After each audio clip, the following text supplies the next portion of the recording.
Okay, welcome everybody to today's Solution Spotlight. I'm going to give it just not a couple of minutes, maybe 1 minute for you all to trickle in. But we have a lot to get through today, and I'm super excited to welcome Tom back with us. So let's get this going. Okay, Excited to be well, it here. is great. It is 11:02 a.m. Montana time, so Mountain Time. I am going to kick us off. Welcome again to today's Solution Spotlight called Bridging Generations: Mastering Strategies for the Great Wealth Transfer with Envestnet. We are honored again to be welcoming back Tom Vaya, training specialist for Envestnet, who joined us back in February of this year and presented on the great cash flow versus goal-based financial planning debate with another advisor training from Envestnet, Jerry Varela. I believe I said his name right. You did. He can't be here today, but he's it's his loss. Really, but it's always nice to have Tom of the Tom and Jerry group. So Exactly. partnership between XYPN and Envestnet Money Guide brings tangible benefits to financial planning. And by joining XYPN's support for independent financial planners with Envestnet's user-friendly planning tools and investment solutions, excuse me, this collaboration helps advisors provide personalized strategies for their clients. And together, they create a better wealth management experience, allowing clients to pursue their financial goals more easily and confidently. So I'll give a little abridged version of Tom. Welcome, Tom. With over 20 years of experience, Tom Vaya brings a wealth of industry knowledge to Envestnet Money Guide, the creators of the industry-leading financial planning software. In his current role as a trainer, he is responsible for development and delivery of both live and virtual Money Guide training sessions, and we are so lucky to have him present today. So, some housekeeping items for you all to keep at the forefront of your mind. There is the chat tab and the Q&A tab below. As you have questions throughout the presentation, please do drop them in the Q&A tab and we will answer them. I will answer my limited knowledge for XYPN, but Tom and Money Guide crew will answer them at the very end of the presentation.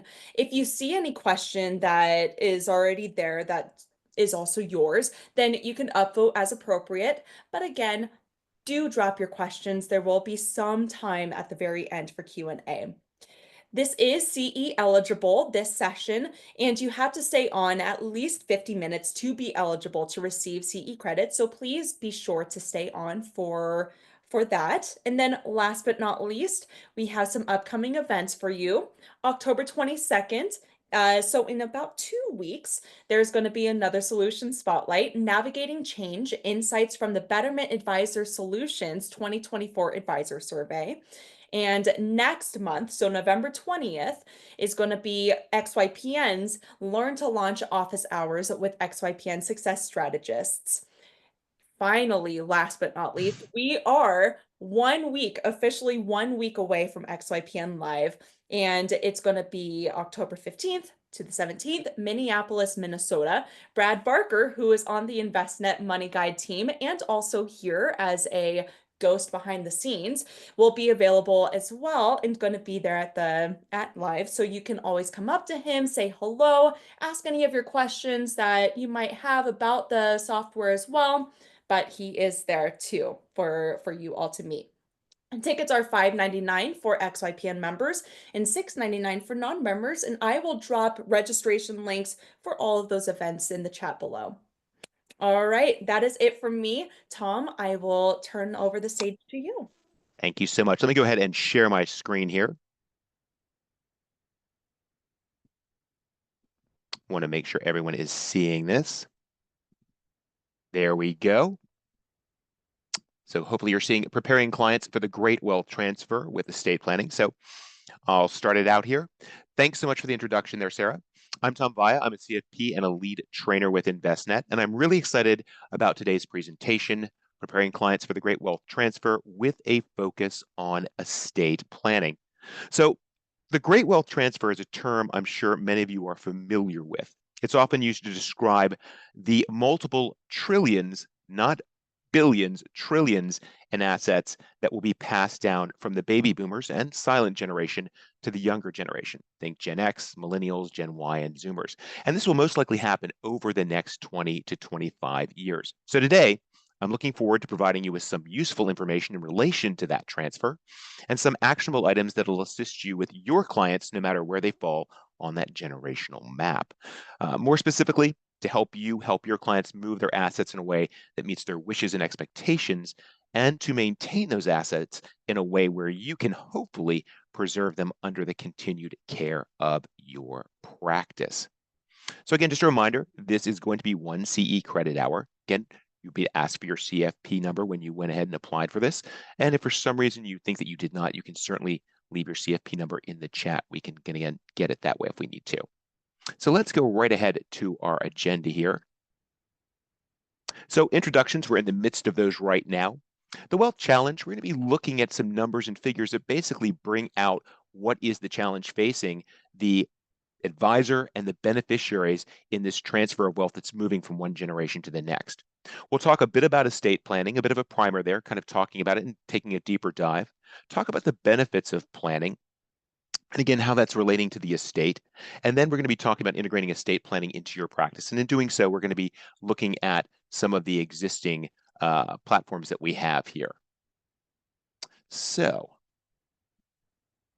we can go ahead, close screen, generate. I'm going to say okay to that. Perfect.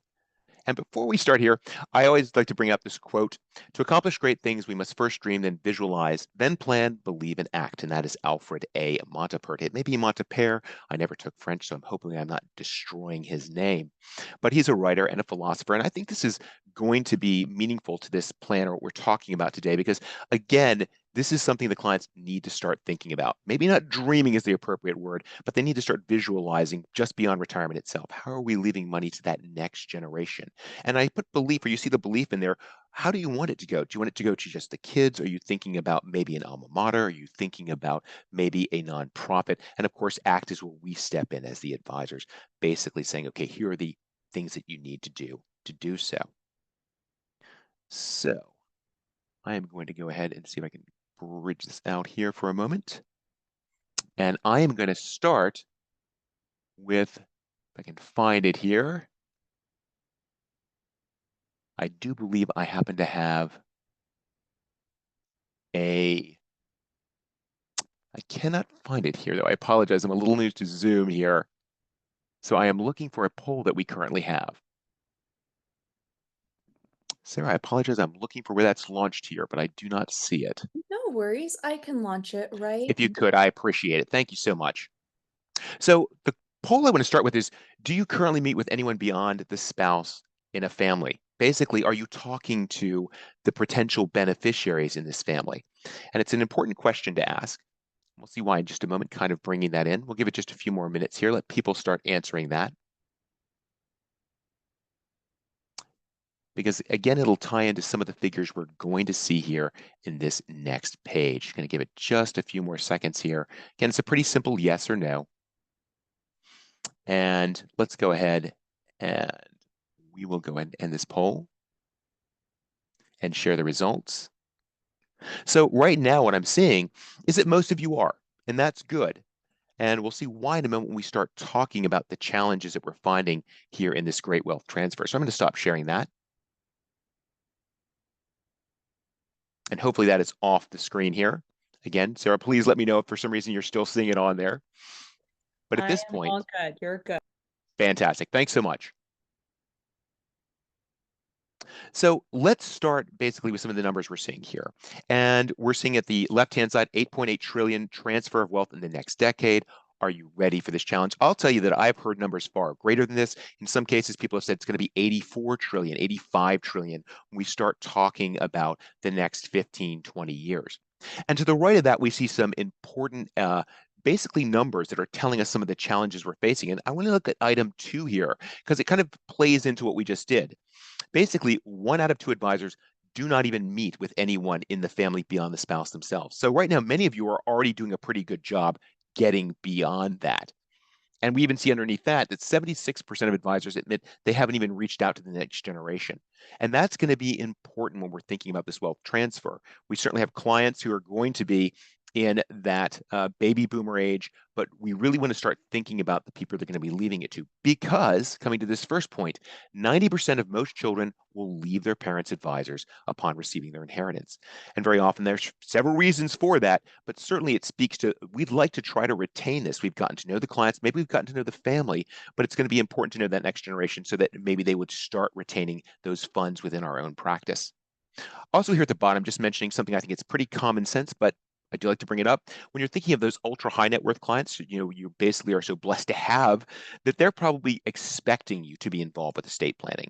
That trying to make their retirement is not going to be their specific concern. What they're concerned about is avoiding taxation and making sure that money is left to their heirs in a fairness planning way, basically avoiding taxation and trying to mitigate any problems with their heirs. So they're going to be expecting something like that. So main reasons clients' assets leave after death. So beneficiaries leave after inheriting assets. And we see that's the 40%, the largest one. It kind of speaks to what I just said before. If they don't know who you are, if the beneficiaries, maybe you've worked with their parents, they pass away, they leave the assets. If they don't know who you are, why are they going to work with you? Or we see the second one, clients had a relationship with another advisor. Now, this is kind of tells me that you might want to strike when the iron is hot. So in other words, when you're meeting the client's children, or grandchildren, maybe when they're younger. So in other words, if I have clients and maybe I'm meeting their children, they're 35, 40, 45, those children are probably working with an advisor at that point. So you might want to meet the children when they're younger, just getting out of college, and we'll show you some tools that can help you out in engaging that younger generation. Clients wasn't happy with performance. And I've seen this before, something to always keep in mind. I can think of a client once where she had inherited her father's assets after he'd passed away. He was about 85 years old, and she was very unhappy with the performance. But the thing she didn't understand was the performance was appropriate to him, the assets. Maybe he was only getting 4 or 5%, but he was in bonds at the time. What she was inheriting, she's thinking, well, why wasn't he getting 7 or 8%, more like the market? Well, again, different generation, letting that client know that when you inherited this, we can certainly basically reallocate it appropriate to where you are in life. Clients' fees were too high. I always like to bring this one up. Good is not cheap and cheap is not good. And also when it comes to the fees involved with estate planning, very often it's like weddings. If you were asking me how much does a DJ cost, I don't know. I don't do many weddings. I think estate planning can be the same way. People really don't understand the cost involved. So that's where you can step in as an advisor, maybe give them a better handle of what appropriate costs they might face when putting together a revocable trust, a will, or something of that nature. So you'll certainly have an attorney, hopefully you're working with, who can give you some guidance on that. And then client was unhappy with service provided. Again, could be simply a case where they didn't understand the performance, or again, they haven't met with you. They don't know you yet. So again, these are some of the main reasons we're seeing those assets are leaving. What is estate planning? So I'm going to start by saying, simply put, estate planning is the activities that attempt to guarantee the client's financial legacy operates according to their wishes. Doesn't sound super simple, but again, that's a general way I look at it. Basically, attempting to guarantee the client's financial legacy operates according to their wishes. Simple, yes, but the activities, or some people might refer to them as the key pillars, are basically pretty varied and quite complicated. So let's talk about a few of those right now.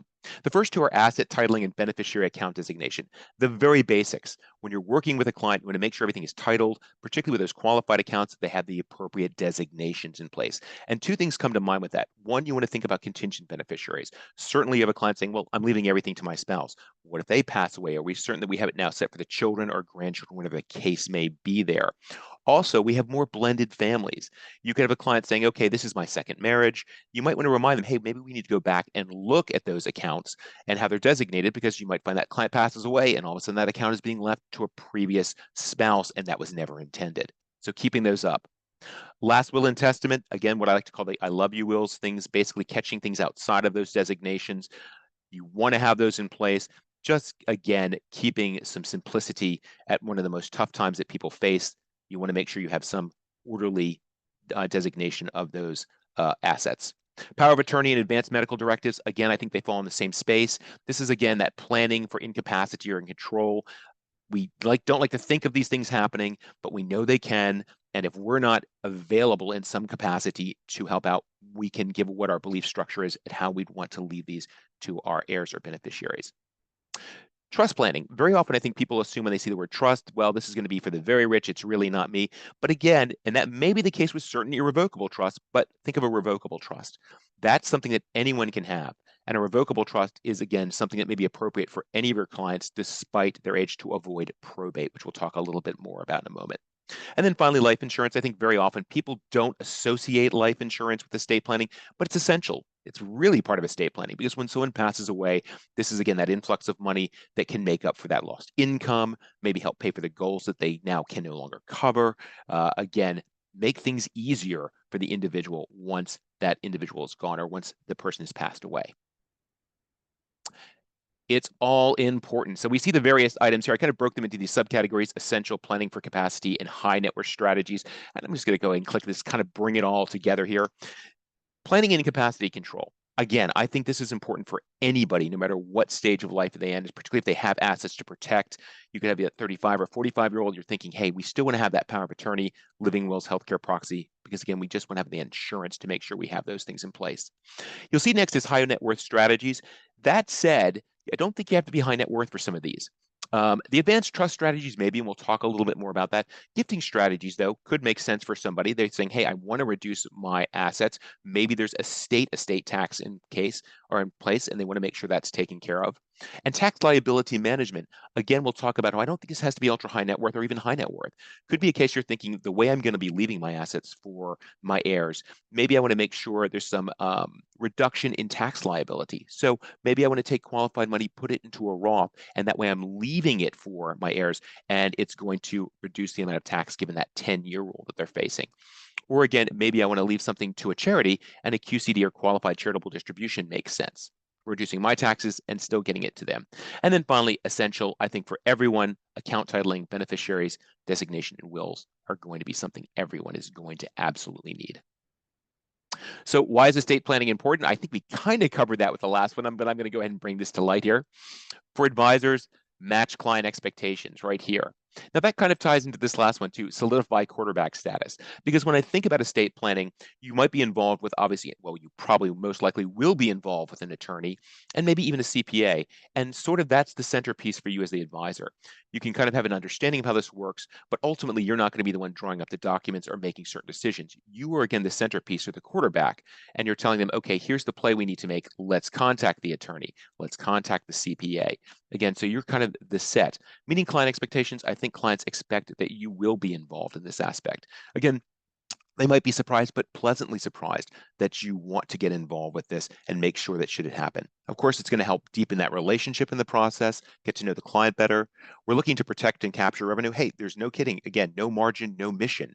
The more assets I have under my management, the better I can do and the better I can serve those clients. We're retaining those assets, connecting with the younger generation. Again, meeting the client's children or grandchildren, getting to know them, and again, making them feel more comfortable with you. You even see digital collaboration. We're going to find, obviously, when we think of that younger generation, they're going to be more technologically savvy. I know when I first started, for example, I think I had a pager and I had to go to a payphone to check it. But these kids today, I was going to say, I tend to think of like Gen Z, millennials, they live on the phone, which is really just a computer. And for the client themselves, ensure smooth transfer of wealth. Of course, when someone passes away, that's going to be a trying time. We want to make sure that the transfer of their wealth is as smooth as possible.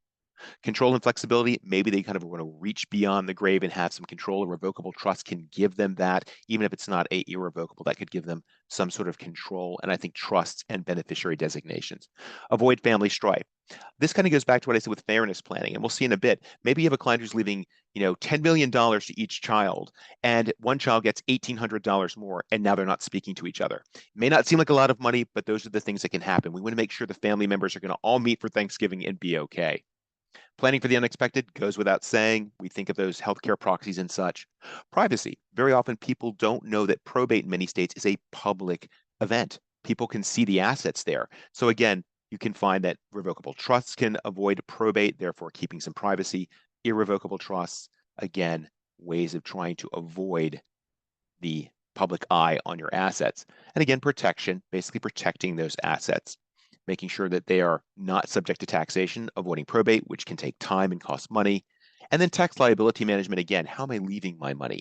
Maybe there's a case where I want to leave more Roth money for my children so that the 10-year rule will not be so impactful, or again, a qualified charitable distribution. So what benefits, whoops, I'm going to move back there. What benefits advisor expect from helping the client solve estate planning challenges? Increased revenue. Just like I said before, no margin, no mission. We need to basically earn our money. We're doing a good job. We want to kind of keep those assets in our practice, take care of our clients, and in doing so, earn more money. Improve customer experience. Again, you're letting the client know that I'm covering all aspects, not just retirement. We're also looking at end of life planning in here and making sure that your wishes and expectations are met. A greater clarity of client needs. I think you can also learn a lot from a client determining, as we'll see in a bit, once you ask them what their expectations are regarding end of life transfer of assets. You start to learn more about them, and you can actually apply that knowledge back into the plan itself. And of course, greater customer trust. The customer gets to know you better and maybe trusts you more, again, as working with the entirety of the family. So again, we're seeing that these are often going to be the benefits you can experience with that, getting involved with the estate planning. Why clients don't have a will? Because probably if you're getting involved with a client talking about this, you might be starting with a will. Hey, why don't you talk to this attorney about putting a will together? And people tell why they haven't done it. First one is, I haven't gotten around to it. Procrastination. Life gets in the way. People don't like to think about it. It's pretty dark. It's obviously talking about their mortality. Or I think very often the way we think about it is, I feel good today, I'll do it tomorrow. Now, I use celebrity examples because everyone knows. I think of Prince, who I believe died in 2016 at the age of 57, had $300 million, and basically died without a will or any sort of trust. And that created a tremendous problem for the estate. People came out of the woodwork looking for this money. As a matter of fact, there was, as I understand it, there was a prisoner in I believe it was in Minnesota prison, claiming that Prince was his father, and that person was getting their day in court basically because there was just no structure to this. We saw it with Heath Ledger. We saw it with James Gandolfini. Again, people who basically didn't get around to it, and we can see it's, absolutely a disaster. Now, you may be thinking, well, all these people are famous. True, but this is, of course, just we know of these people because it's public, but it's happening to all sorts of folks. So you need to get to it. 40% say they don't have enough assets to leave. I think it was Theodore Roosevelt who once said, the comparison is the thief of joy. And the reason I say that is because I think a lot of people you'll talk with will say, well, I really don't have much to leave my kids. It's may only be tens of thousands of dollars or maybe 100,000. And they're thinking in their mind, maybe of someone else they know that's going to be leaving millions. It doesn't matter. Again, even a couple $1,000s could be certainly relevant to the person you're leaving it to. So we want to make sure that's done right. They're going to get it and that we can mitigate any costs. So I sometimes think people, might say, well, I'm not leaving as much money as maybe Jay-Z. So they're concerned that they don't have a lot. Certainly any amount could be useful to anyone who's receiving it. I don't know how to get a will or living trust. That's where you come in. Perhaps you're working with an attorney and can get them in touch with them. It's too expensive to set up. Goes back to what I said earlier. Good is not cheap. Cheap is not good. And basically what we want to do is give them an idea of what those costs might be so they have some comparison in their mind. I don't have anyone to leave my assets to. I think I don't have any children, but I do have a niece and a nephew, and I have a brother who's special needs. And at the same time, I have charities I, basically am involved with. So I certainly think that everyone can find that. The last two, the lowest there, takes too long to set up. I'm worried about inflation. Well, okay, I think these are just people making excuses at this point, particularly about worried about inflation. If you're leaving the money and passing away, I'm not quite sure why that's your greatest concern. But again, we have people kind of coming up with reasons.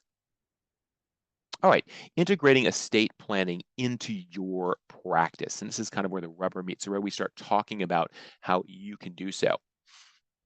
So the next page we're going to see, holistic wealth planning process. If you're a CFP, you probably recognize this planning process, our 7-step process here. Basically understanding the client's circumstances, identifying priority goals, analyze the data to uncover gaps, develop that plan of action, present the recommendations, implement the recommendations, and then monitor, and kind of goes in that great circle here that we have. Now, I'm not going to touch on every single part of this, but I'm going to take some different parts and show you how we can implement this estate planning process in here. So let's go ahead and start with identify and prioritize goals. Getting to know the client. Basically, maybe it's the first time we're taking a financial plan or putting it together, or maybe we're revisiting with the client. So in this case, what we're going to start with is looking at some pages from our Money Guide Elite or our Money Guide tool. Basically, expectations and concerns, and goal pictures. And these are going to be sections where we can start determining how the client might feel about their estate and give us some guidance. Now, going to mention here, let's go ahead. These are going to be screenshots. The first one is expectations and concerns. So this is the page you would see going here into the Money Guide platform. And what's really neat is we ask these questions even before we start asking the clients, how much investments do you have? What is your retirement income? How do you want to take your Social Security? We're letting the client know we want to personalize this plan and get to know you better. And so the client can tell us what their expectations are in retirement. They can actually kind of click on these different items. We can give them the mouse if we want to. But probably it's going to give us a little more guidance is at concerns. What's keeping them up at night about retirement? And I'm going to see these different items here. For example, these clients are concerned about leaving money to others. So they're telling me up front, we are concerned about that. Care for a child with special needs. So this could be a case where I might be thinking, okay, maybe insurance, I want to get enough coverage to cover this child with special needs even after they're both gone. Or maybe if we're doing a trust of some sort, a HEMS provision, basically making sure money can be given to the child without excluding them from specific government programs. And again, family needs financial help. Maybe they're thinking their son and daughter, even if they're not special needs, I want to make sure there's money left to them to assist with them. So we're finding out right now from these clients, hey, these are concerns for us. And what we can do is build out a plan and then later check to see basically through our state module or through what we call What Are You Afraid Of? We can test the plan and see if we have enough money left over and kind of start addressing that. Now, again, in the same platform, we do have something called goals. So it's a goal-based planning system, and goals are simply going to be the expenses the client is paying for out of their savings. It's really what they're creating this plan to cover. And even in creating goals, we're going to see that there are various goals the client can choose here and then bring into the plan. So in this case, they might choose a bequest goal or maybe a gift or donation. And in this case, we actually see a bequest here that they've put into the plan. So again, kind of letting me know as an advisor, okay, you mentioned a bequest goal. Who are we leaving this to? Are we thinking about leaving money to the children and the bequest? So again, it can basically open up a line of conversations or, okay, let's think about this bequest goal and maybe we want to start talking to the attorneys and putting some of these together. Maybe we want to think about maybe doing a qualified charitable distribution, maybe a charitable trust, something of that nature. So just kind of the you setting the guidelines there. So gather and analyze data. Always like to put together this. Not going into the platform, I think no matter what you're doing, even if it's on a yellow pad, you want to have a checklist. With every client, I would want to know the following. Do you have a will?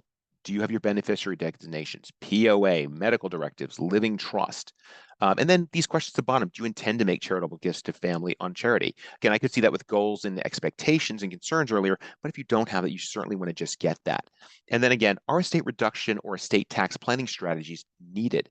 So even if the client is not leaving a tremendous sum of money, that could still be a concern. They might want to think about, hey, we are still thinking about leaving money to our children, and maybe there's a tax advantageous way to do that. So again, thinking about maybe taking some of their qualified money and putting into a Roth. So that is where we get to analyze and uncover gaps and developing a plan. So opportunities here. Do they have immediate concern for tax reduction? Are they interested in passing money more tax efficiently? So what I'm going to do is go into the Money Guide platform and give you an example of where we might have a client who's thinking, you know what, I'm looking to leave money to my heirs here, but maybe is there a tax an advantage an advantageous way tax-wise to do so, and a Roth conversion might be appropriate. So let's see here. Apologize, I'm gonna go ahead and get into this. Oops, there we go. Apologize, folks. I'm going to have to move around a little bit because I can't see the top here. Let's see if I can log into this.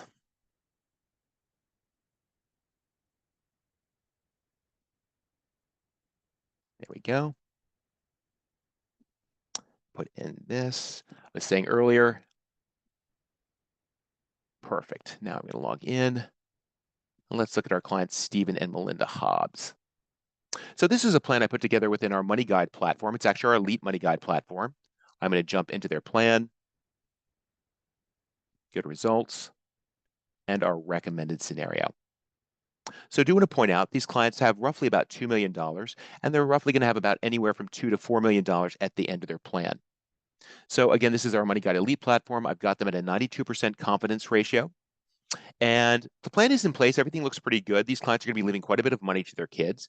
Not a tremendous amount, but again, they might be thinking of a way to do that. And what we can do with the Elite program is I can come over here and look at what's called total income. And total income is going to allow me to do the following. Great way to demonstrate to the client, okay, let's look at your goals that you have to pay for in retirement. I'm going to kind of simplify this. I'm going to actually see them here with this line. Solid line is basically telling me the goals. Let me go ahead and get rid of that essential goals. There we go. So starting in retirement, these are the goals they're paying for. They may wonder, why are they going up? That's because we do have an inflation rate associated with them. And then we see this big drop when basically one of them passes away. I believe it's Bill, and then Melinda is left. So what we can show the clients here is we can show them what sources they're going to use to pay for these goals. For example, Social Security, or I could even show basically post-retirement income. And ultimately, I can check all of these. And what I'm showing the client now is I'm saying, okay, here are the goals we have in retirement. How am I going to cover them? This is a great way for them to visualize it. And I can show they're going to be using some portfolio withdrawals, again, some post-retirement income. And then in green, I can show them that this is their RMDs. And what they might notice is their RMDs are actually exceeding their goals. They're going to have extra money left over. So one of the things I might want to think about is, okay, great. We have these RMDs. Maybe we want to reduce them. Maybe doing a Roth conversion could do that. And at the same time, I could be leaving money to my children in a more advantageous fashion. So once I've seen this, I'm going to return to that recommended page and go to a page called tax planning right here. And tax planning is going to look similar. It's not quite the same. It's just simply saying, hey, how does the client's taxable income stack up against federal tax brackets? And in doing so, I can see with these clients starting in retirement, going to the end of the plan, their various sources of income, and again, how they stack up against these federal tax brackets. And this is a great place where I could notice, hey, I have an opportunity here. I can actually see that in the beginning of retirement, they don't take Social Security till later. There are actually times when we are under a specific tax bracket, let's say 22%. And what I can do within the system is say, okay, let's convert all monies up to that bracket, but not to exceed it. And in doing so, I can do the Roth conversion right here. I can turn it on. And now I can see in yellow the money that's being converted. And over here, I can see there's an estimated savings of 80,000 or just under 80,000 for tax savings. But just as important to estate planning, if I come over here, I can actually see the asset values that I'm leaving behind. I'm going to be leaving more money behind doing this Roth conversion, 3.9 million versus 3.7. This is assuming an average or linear rate of return. And I can actually see that of that money, almost $1 million of it now is in Roth. And that's going to my heirs. And when it comes to the 10-year rule, that's going to be helping them as far as taxes. They won't have to be paying taxes. Also, it helps me with RMDs because I'm not required the RMDs on that Roth money. And then finally, you can show the client the taxes saved. They can see here in red the taxes they paid during the years of the conversion. And then I can see in green the taxes where we saved later on, avoiding those RMDs.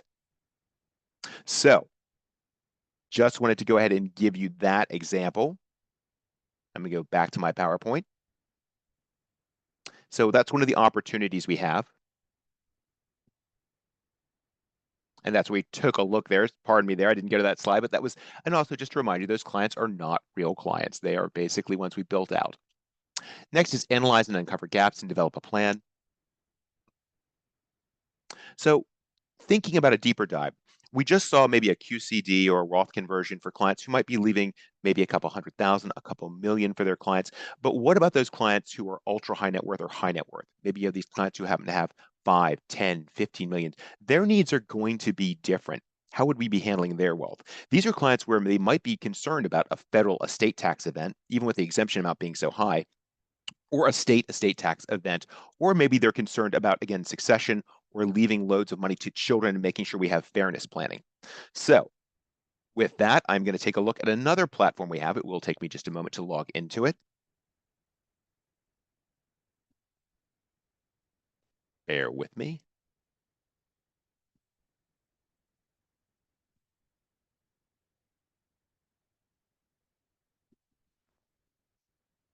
This is called Wealth Studios.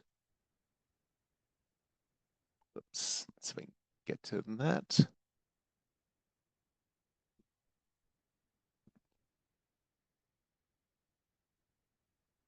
Just a moment, folks. It will take me a moment to get in there. There we go. There we go.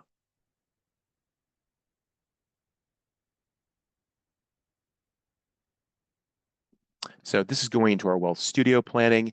This is going to be a cash flow based system for your high net worth to ultra high net worth clients.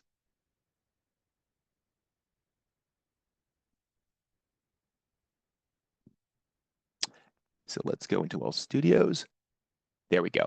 So these are some clients we're going to be looking at. Again, think of those high to ultra high net worth clients. This is Bill and Katie Welch. And we can see their ages are respectively 63 and 55. Here we give you a family tree within Wealth Studios. I can see there's Bill, there's Katie. Bill's father happens to live with them. Bill has two children, Chris and Rachel. Rachel is married and there is a grandchild. I can see Katie over here. Now, Katie has a child too, but this is not Bill's. So this is probably a blended family or a second marriage. And in this case, what I can do is looking at these clients, their investment assets. Let me see if I can go ahead and just give you a full screen here. There we go. Investment assets are coming to about $6 million in total. Most of those are Bill's. And other assets, there happens to be an apartment building that Bill owns. It's worth $8 million and generates about $120,000 in income a year. So these clients are doing quite well. Also here, we have set up wills for these clients. Bill is saying, hey, when he passes away, he's going to live 100% to Katie, but he does have contingent recipients. He says, if Katie is gone, I would like to leave this to my children, half and half. Katie says, you know what, great. If I pass away, I'm leaving 100% to Bill. But she also has a contingent recipient, which is her daughter. And there's a problem here because Bill is older. If Bill passes away and leaves everything to Katie, then if he hasn't assigned a beneficiary, maybe like a qualified account, everything is going to Wendy. So this is a place where we can really kind of take a look at that and see if there's ways we can mitigate that, do some fairness planning, and maybe even reduce some expenses. So my next stop is here is our asset studio, just reminding us what these clients currently have, roughly about $15 million. So they're doing quite well. We might consider them sort of that ultra high net worth. Then you might even say, well, Tom, they're not yet going to be facing any sort of federal tax bill. But if I go to Lifestyle Studio and I look at their overall plan, I'm going to go ahead and turn that off. If I look at their overall plan, this is a long-term cash flow conversation with these clients. I'm going to find, given an average or linear rate of return, they probably have close to $41 million at the end of the plan. So we certainly could be facing a state tax. You'll notice we also do a Monte Carlo here. They're at 98%. These clients are probably not so concerned about retiring and having enough money. They're concerned now about fairness planning, about evolving and to mitigate taxation, and we can do that here. So I'm going to go to our next stop here. It's called Legacy Studio, where I can look at the estate and start doing some planning for these clients to help them out. So we start here where the clients are today. You can see that Bill owns most of the assets. There are Katie's. And then I'm going to go to our first death. Bill's a bit older. And what we're going to show you here is Bill passing away at the age of 92. He has roughly about $30 million in his estate. And I can see all of it moving to Katie per the will. Basically, it's moving to Katie.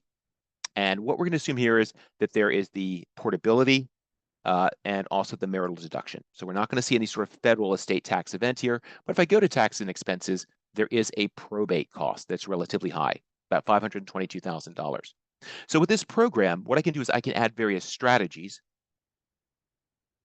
even trust strategies, ranging from all sorts of irrevocable trusts to even revocable trust strategies. We have Q-tips, sales to IDGIT, CRT, ILIT, all sorts of options there. And I've created a revocable trust for Bill to give a demonstration, if you were to create one, how I could reduce some of these taxes and expenses.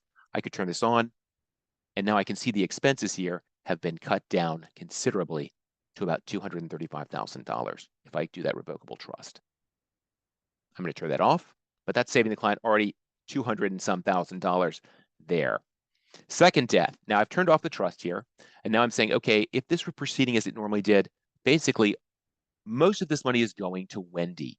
Actually, in total, about $25 million, with the other two children of Bill's only getting just shy of $700,000. And I can come over here to summary and see what's occurring. So now I can see that the children of Bill are only getting under $700,000, and Wendy is getting $25 million because of the way this was set up. So how can I fix this? Well, what I could do is create a spousal access trust. This is going to be a grantor's trust where Bill can take the apartment building, put it in there. He's doing it while he's alive. And then when he passes away, it'll stay in the trust. The income can pay out to Katie. He still loves her, wants to make sure she gets that, but then the remaining asset can be going to the children. So this is a way to make sure that his children are going to be getting that apartment. And I can just turn that on here and see the impact.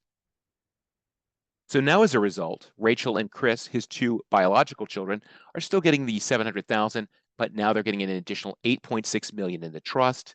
It is reducing the amount going to Wendy, something to consider, but we are reducing it. She's still getting $4 million. And also we have reduced the overall cost by $12 million, basically saving in a potential estate tax. So we can see here, this is quite useful for these clients. Also want to point out here that we have a fairness planning tool. That can be another thing to consider. So each of these children are getting quite a bit of money. And I can come to this fairness planning tool where I can see what they're getting in trust, their inheritance. I can see what Wendy's getting. Hey, maybe we need to make some adjustments for her. But I can also notice were there any previous gifts given to Rachel. In this case, she got a $50,000 gift we said earlier. It's part of the plan where she was getting that for her wedding. And we're just letting you know that, hey, she got money earlier, and that might be something important to Chris. 50,000 does not seem like a lot in light of $9 million. But again, we want to make sure they're talking to each other, and if we need to make an adjustment there, we certainly can. Okay. So I wanted to show you that platform. Again, that is our Wealth Studios platform. It's basically going to be cash flow and more appropriate for your ultra high net worth and high net worth clients. Taking us back here. So we have the implementation of the plan itself. When you're basically making recommendations to the client, what you can do within the Money Guide platform, and you'll have some opportunity, obviously, within Wealth Studios, you can go ahead and say to the client, okay, let's add some action items into this plan. So for example, here, this is the Money Guide platform. For estate strategies, you can go to the plan summary and choose various default statements and add them as part of your plan. So I just went again and said, consider a Roth conversion to benefit your heirs. So you could add this as part of the plan that you're giving to the client.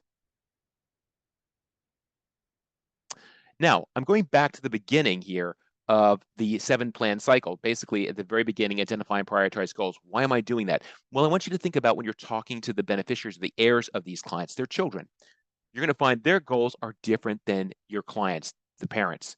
What you're going to find is they're younger, and obviously their goals are not going to be the same, particularly if you're talking to them just out of college or in their 20s. Paying off credit card debt, funding an emergency account, saving up for a first home, establishing an HSA, prioritizing. So if you're talking to them, you want to address them with the goals that are going to be important to them, not so much, retirement planning. They're not there yet. So to that end, another thing I always like to mention is when we're thinking about that younger generation, we want to think about technology. And I'm going to show you another platform here in a minute that can really help address that for those children. So as you can see, 90% are technology reliant. As I mentioned before, I had a pager. That was my first item when in my 20s, and I had to call a payphone.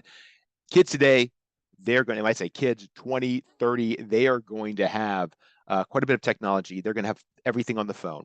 So we're going to show you a tool called MyBlocks that you can give to them. You can let them have access to. And this is going to be probably more appropriate for what they're looking to do, the MyBlocks tool. So let's go ahead. I'm going back into this plan. And I'm going to take us back to our main menu. There we go. So the MyBlocks platform can actually be found here under their features. We'll see it right here. I'm going to go ahead and open it up. The MyBlocks platform is going to be financial planning deconstructed. And you can give the younger clients access to this. And what it's going to look like is it's going to basically take different financial topics and break them into digestible bits here. So I'm going to give this just a moment. I apologize if it's going a little on the slow side here. There we go. It'll just take a minute. There we go. So you can give the younger clients access to these tools. This is something, again, you could use with your older clients if you want to. That's perfectly fine too. So Blocks is going to take financial topics, break them into these various blocks that are going to either act as a quiz or a calculator, just more engaging for the clients. So what we can see are different items like emergency fund, structured investments. What will it cost? This is going to be a quiz regarding inflation. But when you're thinking of those younger clients, what you're going to find is this fast path to financial wellness. This is probably what they need to see. And you can actually take these blocks and put them at the top of the page if you want. But a perfect example is credit cards. So example, if the clients say, hey, my child is looking to pay off some credit cards, you could give them this block. They could go into it. You can add various credit card blocks here. Let's imagine the child has an outstanding balance of $8,000 on one card. It's 22%. Let's even call that Visa. They can add that card. Then let's imagine they have another credit card for $12,000, and that's got one of 18%. And we could call that MC for MasterCard. So the client can go ahead and put this information in. They can add the card. We have another step here. We're going to tell you what the current payment has to be just to basically keep the interest going. If I bring that back, it's probably about $321 a month. And then we ask you, how do you want to pay it down? And we're going to give you the two methods, snowball or avalanche. Basically, are we paying off the one with the smaller balance or the one with the greater interest? So I'm going to keep it with the greater interest. And then what we can show you is saying, okay, if they're paying this off, say they want to put more to it than just the basics, that's the 321 is just going to make it pay. I could just go ahead and use this and say, what if they're paying $500 a month? When would it be paid off? July 29th, basically. Now, this is assuming they're not putting any more to the card, but this also, the client's child might say, this is great, but I want to pay this card off by 2027, or both these cards. What do I have to pay? Well, you could come over here and say, okay, well, what if we were just to pay it off by the end of 2027? We can calculate that for you, $694 per month. They can actually go over and see the amount that's being paid for each. And if they want to see a payment schedule, they can come here and see it. So again, a great way for them to have a better understanding of how that's going to operate. So again, the My Blocks can be a great tool for your existing clients, a client, co-client, but if they have children, I think you're going to find the My Blocks tool is a more engaging tool for the more important things for those children. Okay, I am going to return to my PowerPoint.